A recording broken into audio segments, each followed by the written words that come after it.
менің күнделікті білім алуға апаратын жолым. Жетістікке жетелеуге, өсіп өркендеуіме негізгі қадам.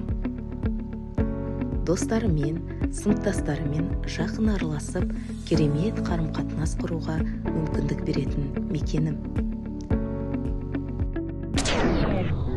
Бірақ бәрін басынан бастау керек.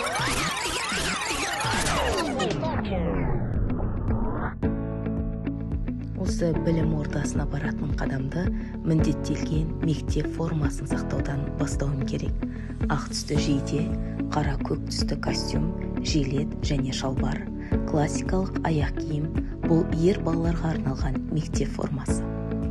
Қара көк түсті пиджак, жилет, белдемше және кен шалбар, классикалық ақ түсті көйлек, бұл қыз балаларға арналған мектеп формасы.